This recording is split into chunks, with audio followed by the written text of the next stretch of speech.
Bueno, pues atención a lo que ocurre con esta recta final de las elecciones europeas. Bueno, se presentaba el sábado acto de campaña e incluía al Partido Socialista directamente a una de las personas, bueno, pues que se supone que forma parte del núcleo duro suyo. Digo se supone, porque claro, ya no sabemos muy bien en qué situación está Rodríguez Zapatero. Lo presentan, resultado, aparecen solo dos ministros, el señor Caldera y López Aguilar. Hombre, tampoco es que vayamos a decir que son además de los que tienen en estos momentos un gran cobijo en el Partido Socialista, ¿no? Bueno, aparecían ellos, pero Rodríguez Zapatero se declaraba abiertamente, decía valencianista y decía, y además soy feminista, y sacaba pecho por todo lo hecho a lo largo de este tiempo. Y dices, bueno, yo no sé si se puede sacar mucho pecho de haber dejado el país como lo ha dejado. Yo no sé si se puede sacar mucho pecho de haber hundido en presencia internacional como se hundió en aquella etapa a España. Que España en estos momentos sigue todavía mendigando dinero. Bueno, en aquella época ni les cuento lo que ocurrió a partir de mayo de 2010, donde tuvieron que salir en bloque a comprar nuestra deuda porque nos íbamos literalmente por el sumidero,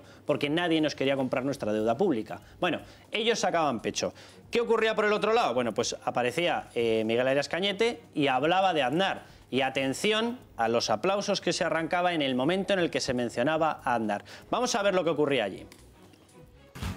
Los principales partidos caldean a sus militantes de cara a las europeas y lo hacen reivindicando a sus ex, aunque con distinta estrategia. El PSOE, en un acto celebrado este fin de semana para recordar los 10 años de victoria de Zapatero, recupera la figura del expresidente para hablar de igualdad. Que José Luis fue sin duda el presidente de la igualdad. Soy feminista y soy valencianista. La candidata del PSOE a las europeas, Elena Valenciano, agradeció el papel de Zapatero como promotor de la igualdad y la libertad de las mujeres frente a la desigualdad que promueve la derecha. No hay solo un ciudadano, José Luis, que te agradece, que se acuerda de ti todos los días en positivo, que recuerda lo que ha sido tu tarea para hacer esta sociedad más digna, más justa, más decente y más feliz. Hay muchos ciudadanos. Y yo, desde luego, te reivindico todos los días y me siento profundamente orgullosa de ti. Así de claro. Un discurso de reconocimiento que no pudo, sin embargo, tapar las grandes ausencias. Tan solo dos de los exministros de los 7 años de gobierno de Zapatero estuvieron presentes: Jesús Caldera y Juan Fernando López Aguilar, además del secretario general del partido, Alfredo Pérez Rubalcaba. Un gesto que deja entrever la falta de unanimidad dentro del PSOE sobre la etapa Zapatero. El PP, por su parte, no contará con la presencia de Aznar en ninguno de los actos de campaña, pero no ahorran elogios para reivindicar la figura del expresidente. Una mención que ha recibido la ovación unánime de la militancia. Y con Aznar, España negoció en el Tratado de Niza el máximo poder que España ha tenido nunca en la Unión Europea. Luego Zapatero lo entregó en el Tratado de Lisboa, a cambio de un plato de lentejas. A pesar de los esfuerzos por los candidatos de movilizar al electorado, las encuestas publicadas este fin de semana por varios periódicos revelan el escaso interés de la ciudadanía por estos comicios. ABC y El Mundo dan la victoria al PP por 21 escaños frente a los 18 del PSOE, mientras que El País les sitúa en un empate. En todos ellos se anticipa una elevada abstención. Graciano, Isabel, ¿echáis de menos también a Zapatero? Bueno, ¿os sentís reivindicados, como dice Elena Valenciano? Antes de Zapatero llevábamos burka las mujeres en España. No sé cómo se les ha olvidado tan deprisa a todas. Íbamos con burka por la calle y sí, teníamos que caminar 3 pasos por detrás de los hombres. Las carga al día, ya, pues en fin. No, pero en la televisión se distingue mejor que en la radio. Yo me suelo acordar de él, pero de otra forma que Valenciano. Bueno, ¿Tú que estás en el Partido Socialista? No, yo de Zapatero no, ya he hablado bastante, creo, ¿no? Pero nunca está de más, que no recuerdes lo que piensas. Creo que ha sido un desastre y ya está. No voy a hablar, pero si me permites, voy a echar un cuarto de espadas de lo que ha dicho Miguel Arias, que a él le gusta que le llamen Miguel Arias. ¿Por qué pues le llamemos Miguel Arias? Porque no le gusta lo de Cañete. Me parece que tiene todo el derecho a que le llamemos don Miguel Arias, ¿no? Que yo creo que ha sido un buen ministro, la verdad. Entonces, hablando de Aznar, diciendo que en Niza había conseguido no sé cuántas, pero vamos a ver, cuando Felipe González consiguió en uno de los tratados bastante dinero para España, Aznar lo llamó Pedigüeño. Y luego el pobre Aznar tuvo una mala suerte tremenda en política exterior, que es que se juntó con el presidente de los Estados Unidos más tonto y más mentiroso que había existido. Y salió de Yale. Le hizo polvo, porque juntarse con Bush fue horrible para él, como como político. Pero la pregunta, os recuerdo la pregunta que le estamos lanzando a la gente. ¿Cuándo fue España más respetada? ¿Cuándo fue más importante? ¿Si en etapa de Aznar o en etapa de Zapatero? Sí, la etapa de Aznar incluye Irak. Incluye exacto. Oye, en plena historia de Irak se consiguió el Tratado de Niza, con lo cual España pasaba a tener un poder tremendo. Bueno, lo cual despertó una envidia por parte de Francia. Aquello sí despertó envidia. Pero vamos a ver, yo quiero también defender el Tratado de Lisboa. Renuncias para España y para otros países, porque no solamente fue España, ciertamente porque hubo más cesión de soberanía, ¿de acuerdo? Pero el Tratado de Lisboa es el que va a permitir que ahora las elecciones europeas del 25 de mayo permitan elegir a un Parlamento mucho más representativo y la Comisión condicionada a ese Parlamento. Por tanto, el Tratado de Lisboa supone avances importantes a mi juicio. Y luego ya sé, Joaquín, que Zapatero no es santo de tu devoción y que cometió muchos errores en el capítulo económico, pero no cuando Europa le obligó a los recortes, sino cuando dio el cheque bebé de forma indiscriminada, cuando dio dudas fiscales de forma indiscriminada. Pero en la época, pero en el capítulo de las mujeres, la igualdad de las mujeres, el tema de la violencia de género, ahí se produjeron, por mucho que Isabel diga lo del burka, que me parece muy bien como chiste, pero muy mal como ejemplo ilustrativo de la evolución de la mujer en este país. En ese capítulo, las mujeres avanzamos. Sí, te refieres al aborto, por ejemplo.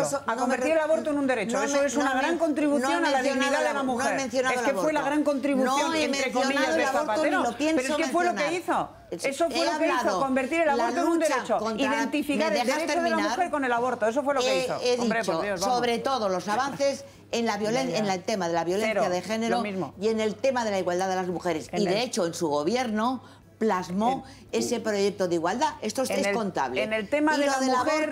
Concluye, Margarita. Señor director. Como soy antiabortista, no pienso debatir contigo ese tema. En la violencia de género ahí no me vas a pillar. La misma con Zapatero, que antes de Zapatero, que después de Zapatero, porque lamentablemente... pero es que la normativa no sirve para nada. Isabel, adelante. Vamos a ver, la gran contribución, entre comillas, lo digo por supuesto en sentido negativo, de Zapatero a la dignidad, entre comillas, también de la mujer, fue convertir el aborto en un derecho. Eso es lo que hizo Zapatero por la mujer. Y para mí, desde luego, se lo podía haber ahorrado, porque eso es la indignidad de la mujer. Y en cuanto a su contribución a la política internacional, Zapatero pasará a la historia como el que tejió la Alianza de las Civilizaciones, que, como todo el mundo sabe, es una grandísima contribución a la historia de las relaciones internacionales y del progreso de España. Isabel, como todo el mundo sabe. Yo veo más grave lo que ha citado Miguel Arias Cañete. El Tratado de Niza, que lo que ha dicho Margarita es verdad. El Tratado de Lisboa tiene como eje el tema de las elecciones. El Tratado de Niza lo que hacía era darnos a España como país un poder en el mando ejecutivo de la Unión Europea que no lo teníamos ni como suma de nuestra población ni como nada. Fue una negociación a cara de perro en la que consiguió que pesásemos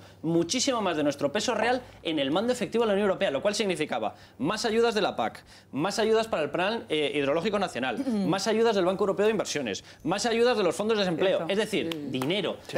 Y luego dejadme que diga una cosa sobre el tema de... No, pues si no, eso te voy a dar la razón. Pero que esta historia de qué bueno fue el Zapatero que repartía dinero, luego vino la crisis... No, se equivocó repartiendo. Pero una cosa, ella no Margarita, eso, pero si lo digo por el mensaje que suele salir de qué buena fue una etapa, luego vino la crisis. No, es que la crisis vino porque nos habíamos gastado el dinero.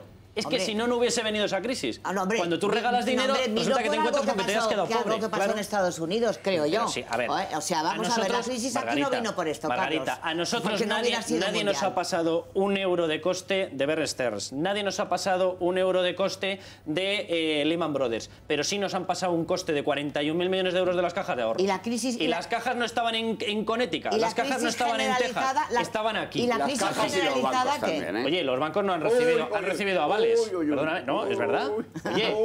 Oye, no, Joaquín, si podemos hacer lo que tú quieras. Los que han recibido el dinero de la línea de crédito pedida a la Unión Europea se llaman cajas de ahorros, gobernadas por políticos y por sindicalistas. Pero ¿por qué no abres el foco, Carlos? La crisis generalizada no solamente ha ocurrido con los problemas añadidos de España, es una crisis, por desgracia, generalizada. Está claro. Bueno, entonces, si a ti te pillas sin monedero porque te lo has gastado, te sacude como un No tiene nada que ver con el inicio de Lehman Brothers and Company, no tiene nada que ver. ¿El inicio nuestro? No, el inicio, de hecho la nuestra empieza antes.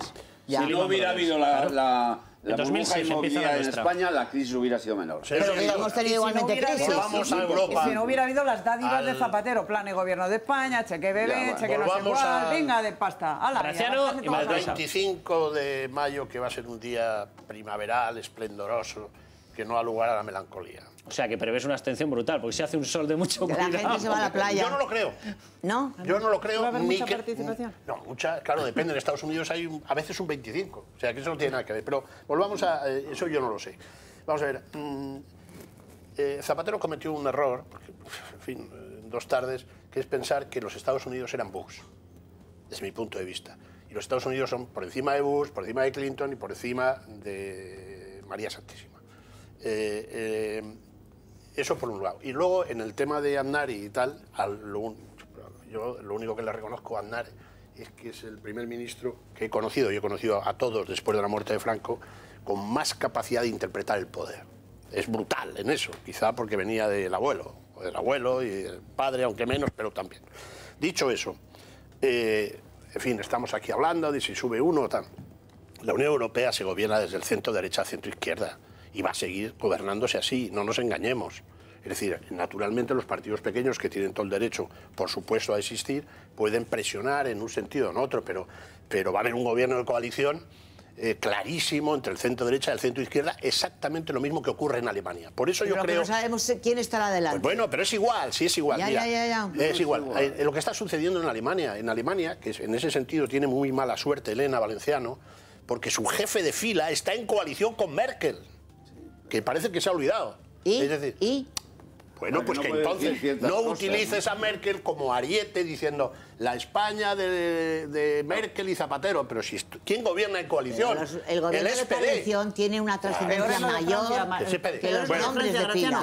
Peor son los recortes que está haciendo a la repercusión para España. Y vuelvo, yo creo sinceramente que la gente es más lista de lo que creemos, el pueblo español está más informado, es decir, sabe, puede votar, por supuesto, y va a votar a quien le dé la gana y tal cual.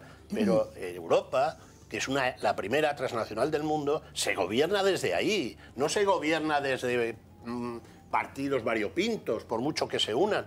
Y yo creo, sinceramente, que lo vamos a ver.